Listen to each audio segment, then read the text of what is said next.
About it's been 4 weeks now, in a month. I paid a visit to my mother. And I don't see my mom that often. We don't get along that well. But I figured, at the rate I'm going, book-wise, book every 5 years. By the time the next one comes out, she'll, she's 80, so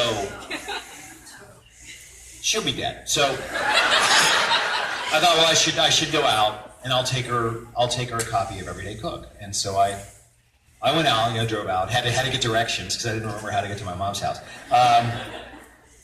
And don't judge me. You don't know. And I give her the book. Hi Mom, here's my new book. And she took it and she turned it over and she kind of looked at it. She looked at me.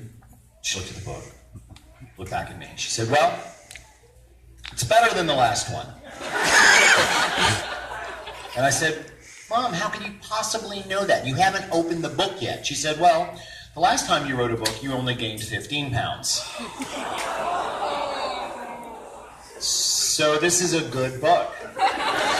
This is a very good book because I've obviously gained more than 15, 17 actually." Anyway, I wanted to spend most of the time that I'm here this evening before we spend as short a time as possible signing all your stuff. I want to take questions from you guys, but I thought that I would open up by getting some questions out of the way that have been prevalent on the interwebs since this book came out just over 2 weeks ago. Hi, everybody. My butt. The number one question that we've gotten is, why did you call this book Everyday Cook? That's a weird name. So there are 3 reasons, and I talk about this in the introduction. 1, I consider myself to be an everyday cook. I'm just a regular cook. I'm not a chef. I don't have a tall white hat. I almost never scream at people in foreign languages. You get your own copy ahead of time. So I'm just an everyday cook, like you guys. I'll get it. Second, I call it Everyday Cook because these are recipes to be cooked every day. Every one of the recipes in this book are simple foods for everyday eating. None of these recipes begin with the line, day one. You know what I mean? I remember getting for Christmas one year, Charlie Trotter's first cookbook, and I remember opening it, and the first recipe I read, day one, I just closed the book, put it away. That's it. If there's more, because it says day one, that means there's day 2. I don't hold to that, I'm not gonna do that. So everyday cooking, I'm an everyday cook, and I do believe in cooking every day. For me, it's a very, you all right, ma'am? For me, it's kind of a Zen thing. I like to cook. I get a lot out of it. I like cooking for people and feeding people. So I think it's fine to cook if you're hungry, but it's even better to cook because other people are hungry. So I try to do that every day. When I'm on book tour, a little difficult. But when I'm in my normal life, I make a point of cooking every single day. Another question that people have asked, a lot of people have asked, is why in the world would you arrange a book by time of day? Who does that? What kind of freak does that? Cookbooks are supposed to be arranged by subject, or by course, or by dish. Well, that's not the way I think. I cook temporally. I cook during the day, and there are days where I get up and want to cook at breakfast. I want to cook in the morning because it's fun to cook in the morning, or maybe I want to cook at lunchtime. So as I put these dishes together, I realized that there were very specific times that I make them, and that kind of tells a lot or informs a lot about the food. I mean, for instance, there is a breakfast pasta dish, because you're welcome.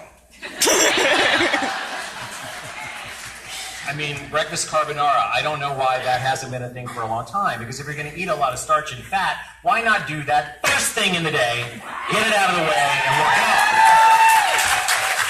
Because let's face it, late in the day, I want most of my calories to come from alcohol, so I don't really want to have that starch and fat happening. But I realized that there were some dishes as I was putting this together, and believe it or not, I'll get to that in a minute. There are dishes that I only cook at particular times of day. There's a photo at the end of the book, a recipe at the end of the book for something called midnight mug cake, and it is the ugliest photograph of food ever taken because it's a butt ugly dish. It is ugly, and it cooks in a mug in the microwave, and I have never made it before midnight. I don't know if I can even make it before midnight. I just know that after midnight, that stuff's good. Really, really good. And it serves 2, but it can also serve 1. Which is actually the truth of that most of the time. Another big question has been, how did I choose the dishes that went into this? Because most of the books that I've written have either been related to a TV show or have been made during a time that I was making a TV show, mostly a show called Good Eats, which some of you guys might remember. You take it from somebody if you want anything personalized. There's a How many question Good on Eats the back fans right. do I have here?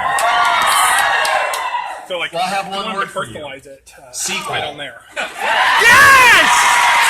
Yes! It is time to once again pick up the puppet and go back to work. But it will not be on Food Network. It is not even going to be on television. It will be only on the interwebs. That's happening. Here. So moving on from that, glad we had that moment together. It's like a rally, you know. People have asked me, okay, why? There's 101 recipes in this book. Where do they come from? And I don't know how many thousands of recipes I've written during the time of Good Eats and other books. I have thousands, at least 1,000, I guess. And every time you start a recipe, when you're doing a book, you typically start from ground zero, from blank pages. And there's a certain safety in that, because when you build a recipe from scratch, you're designing it specifically for other people. And you get very much in a mindset of how that goes and how that should work. But these recipes are this is just my food. This is what I cook. And most of these recipes, if you saw their original written form, they're scribbled in pencil on the inside cabinet doors of my kitchen. When you open up all the cabinets in my kitchen, it looks like Kevin Spacey's character from Seven lives there. I've scribbled on everything, always in pencil, except on the bathroom mirror. I use a Sharpie on that. I scribble recipes everywhere, and they're not meant for anybody but me. So when translating them to a book form for other people, it's actually really, really hard, which is why there are a few mistakes in the book, like 7 that I've found so far. So you might want to get a pen out and write down this web address. To correct your book, you're going to want to go to altonbrown.com/oops. altonbrown.com/OOPS and make the corrections in your book.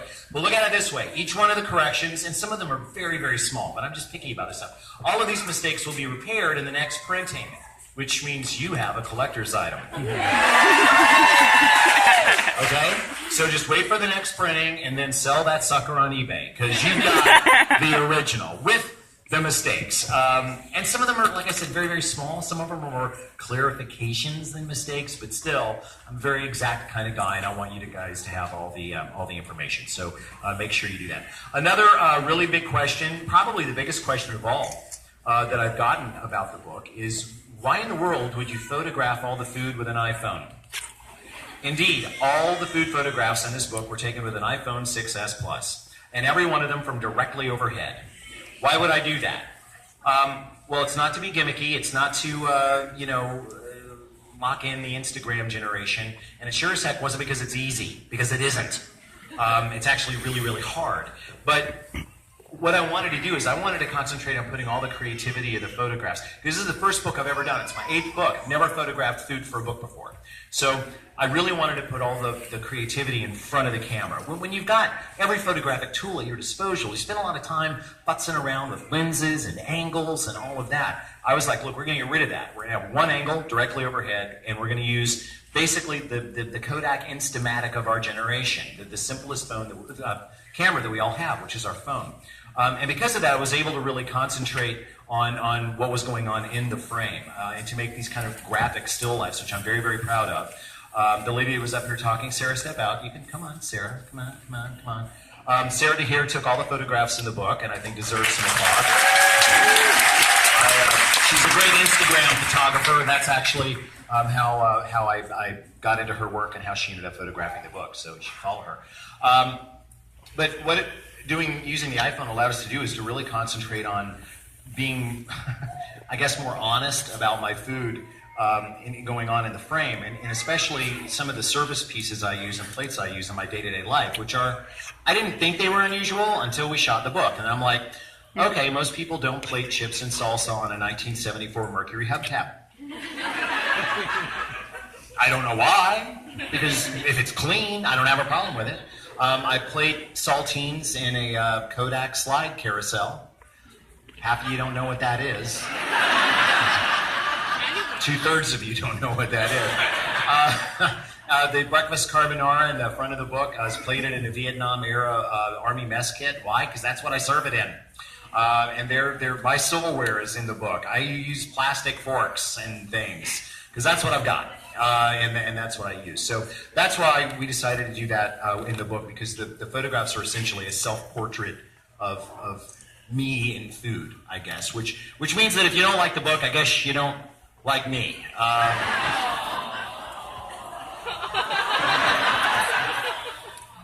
So before we get into your questions, which we will take as many of as we can, I just want to also add, yes, I have a nutmeg in my pocket. Don't worry about asking me that. So I'll take your questions now, and all I ask is if I point you out, please stand up, shout out your name, and then be as loud about your question as you can, because there are an awful lot of people here. So who's got something for me? Anything at all? You, ma'am, rise.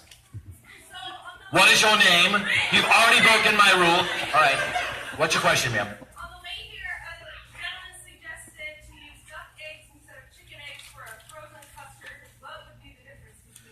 Well, the question is the difference between using chicken eggs and duck eggs in a custard. The real answer is that if you use duck eggs, you have a duck egg custard. I have messed around with every bit of poultry that spits an egg out of its backside. I have cooked with those eggs and find them all to be, you can sit there and talk about, oh, well, this is fattier and this is richer, blah, blah, blah, blah, blah. They're pretty much all the same as far as I'm concerned. So if you have duck eggs, by all means use them. I mean, why not? But if you don't, I wouldn't seek out duck eggs specifically for that, okay? Now, if you're just boiling them to eat them, you will notice a difference in flavor, to be sure, just as you would with turkey or ostrich. But otherwise, in cooking, I really don't find that much difference. And to tell you the truth, from what I've heard about the coagulation temperatures, the proteins, it's kind of dangerous to mess around. You could have a failure of a recipe, but I don't think so. I've used up to 4 duck eggs in replacement of...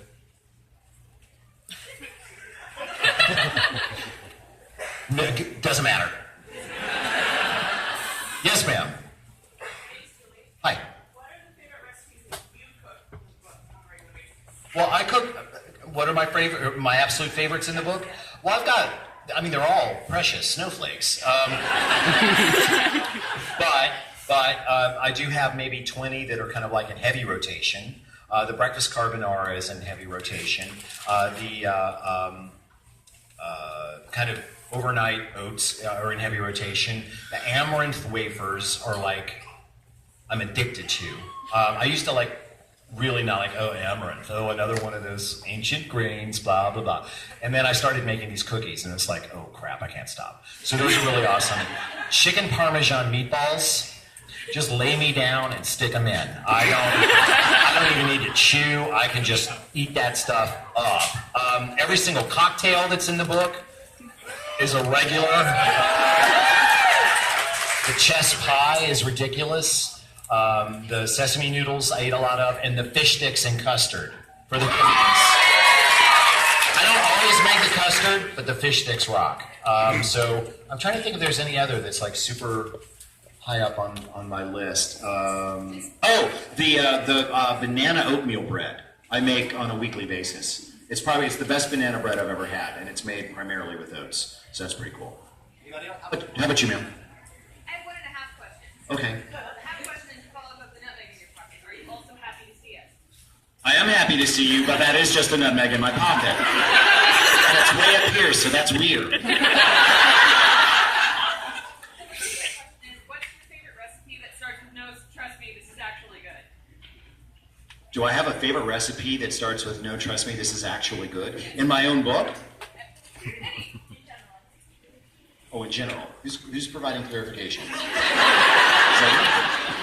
That's some kind of direct link? I think it's kind of look Korean pie. You make a cantaloupe cream pie. Yes.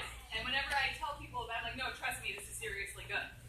Well, in this book, interestingly enough, it would be the green grape cobbler, which is a refrigerator cobbler that is actually amazingly good. Cantaloupe cream pie. Muskmelon! What? Muskmelon! What? Muskmelon. No, it's muskmelon technically. So you're lying to me. You're actually using muskmelon. Yeah, I'm sorry. Really? So that's how it's going to be tonight. So is muskmelon better for cream pie than cantaloupe? It's not the same thing.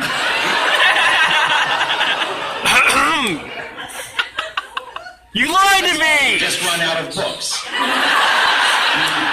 You don't get one. All right, sit down. For me, it would definitely be my green grape cobbler, which people are like, huh? And I'm like, yeah, definitely. Anybody? How about you, ma'am, in the red shirt and the glasses? Yes, I just bought a mid-century church to live in. And You just bought a mid-century church to live in. So it's a church that looks like a Mad Men set. Is that what you... Yeah, kind of like that. Okay.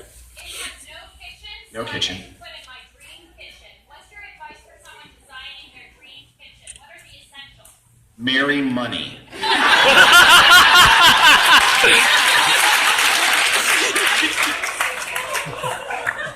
Lots and lots of money. So you bought a church with no kitchen, and you're going to move into it. And you're going to put a kitchen in it. Where are you putting the kitchen? I'm just curious. In the sanctuary. Okay. So, like, the altar will be sub-zero now. Roof and stuff. So you want to know how to go about designing that.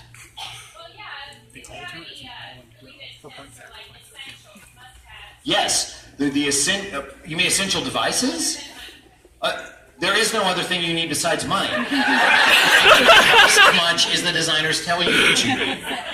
You know, you want good gas ranges, and you want quiet dishwashers, and you want 2 ovens, and you want them to be good. You know, but whenever I buy major appliances, the main thing I'm always asking is who is going to service it, and how far will they have to come, and how much will they charge me? I buy things based on service, rather than because you can buy the best Italian oven ever, and that one thing breaks, you're done. Ciao. Because no one can service it, and no one's coming to service it.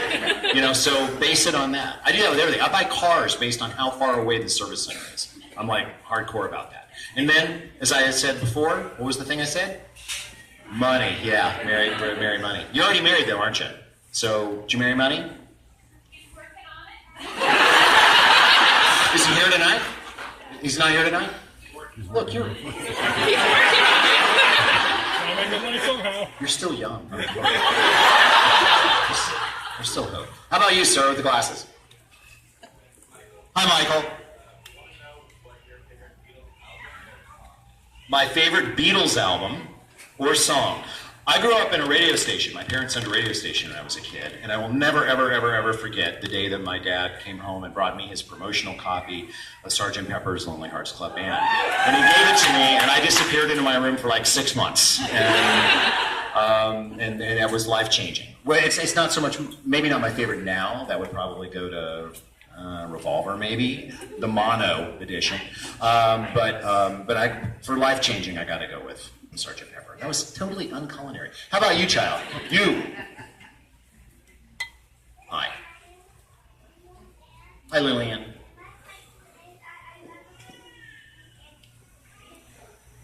Am I ever going to make a kid's book?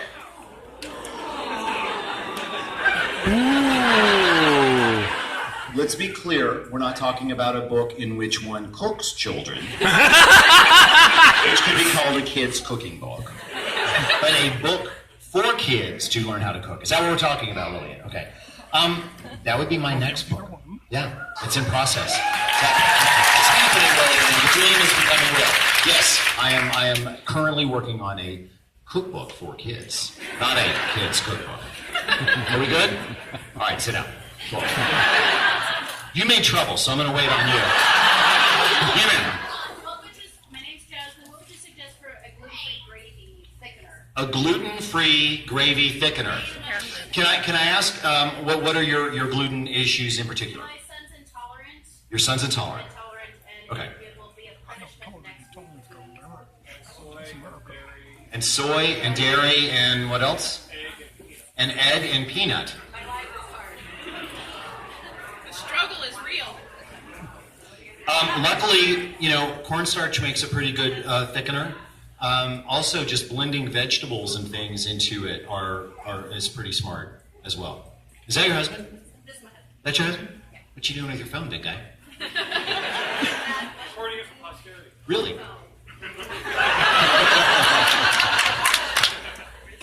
No, you're not. That'll be here when we're done.